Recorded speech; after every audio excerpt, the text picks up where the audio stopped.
রাইয়ের গোটা বাড়ির লোকেরা এবার সিম্মিকে অপমান করলো অনির্বাণের হয়ে তরফদারি করার জন্য। হ্যাঁ বন্ধুরা, ভিডিওটা লাইক দিয়ে দেখতে থাকুন। যে মুহূর্তে কিনা স্বামী স্ত্রী মাঝখানে হঠাৎ করে সিম্মি ঢুকে পড়ে এবং সিম্মি বলতে থাকে যে রাই, তুমি রীতিমতো অনির্বাণকে ভুল বুঝছো, ভুল বোঝাবুঝি ছাড়া আর কোনো কিছুই হচ্ছে না, এতে করে তোমাদের সম্পর্কটা আরও বেশি বিগড়ে যাচ্ছে। তুমি বুঝতে পারছো না?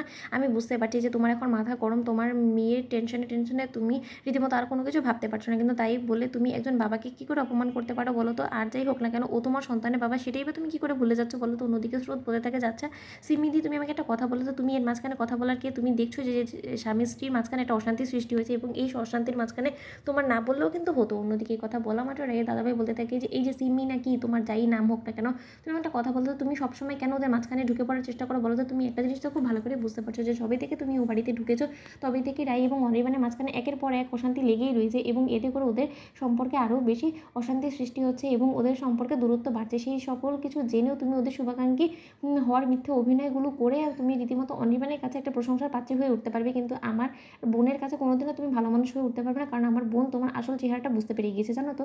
অন্যদিকে এই কথা বলা মাত্রই যখন সিমি বলতে থাকে যে না না দাদা, আপনারা হয়তো কোথাও বুঝতে একটা ভুল হচ্ছে, আমি কেনই বা অনির্বাণের কাছে প্রশংসার পাত্রী হয়ে উঠতে যাবো বলুন? তার থেকে বড় কথা, আমি অনির্বাণের কোনোরকম কোনো রাই সাফাই দিচ্ছি না।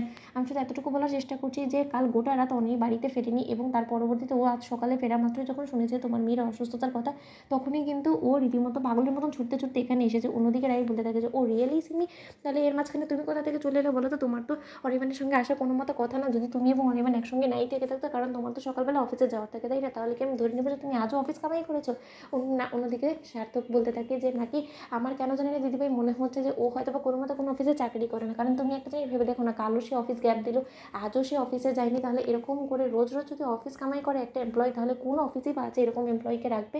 অন্যদিকে কথা বলা মাত্র অনির্বাণ বলতে থাকি যে দেখো সার্থক, বিক্রম, তোমাদের সকলকে আমি সাবধান করে দিচ্ছি, তোমাদের যাদের যা কিছু বলার, যা অভিযোগ আছে সেই সব কিছু আমার দিকে ছুড়ে মারো, তাতে আমার কোনো কিছু যায় আসে না, কিন্তু তা সত্ত্বেও আমার সামনে আমার ফ্রেন্ডকে তোমরা যদি এরকম করে অপমান করো, তাহলে কিন্তু আমি সেটা কোনোভাবেই মেনে নেব না, কারণ এতে করে ওর কোনো রকম কোনো দোষ ছিল না। ও তো রীতিমতো আমাকে এই কন্ডিশনে একটু সাপোর্ট করার জন্য আমার পেছন এসেছে এবং এতে করে যে ওকে এতটা অপমানিত হওয়ার শিকার হতে হবে সেটা আমি কোনোদিনও ভাবতেও পারিনি। অন্যদিকে রায়ের মা বলতে থাকে যে অনির্বাণ বাবা, তোমাকে একটা কথা বলছি, তুমি আসলে কোনো কিছুই ভাবো না, তোমার না জানতেই সব কিছু হয়ে যায়। কোয়েলের বেলাও ঠিক তুমি একই কাজ করেছো, কিন্তু এই জায়গাটা তোমার একটু সাবধানে পা ফেলা উচিত ছিল, কারণ যেখানে কিনা তুমি খুব ভালো করে জানো যে তোমাদের জীবনে নতুন অধ্যায় শুরু হয়েছে, তোমাদের মাঝখানে একটা সন্তান আছে যাকে কিনা তোমার একটু হলো সময় দেওয়ার কথা। তোমার সঙ্গে রায়ের ঝামেলা হতেই পারে, সেটা সব স্বামী স্ত্রীর মাঝখানে স্বাভাবিক, কিন্তু তাই বলে তুমি রায়ের উপরে ক্ষিপ্ত হয়ে তোমার অসুস্থ মেয়েটাকে বাড়িতে ফেলে রেখে তুমি মাঝরাতে বাড়ি থেকে বেরিয়ে পড়লে, অথচ তুমি তাও ভাবছো যে রাই তোমাকে ওর মেয়ের অসুস্থতার কথা বলার জন্য তোমাকে ফোন করে জানাবে।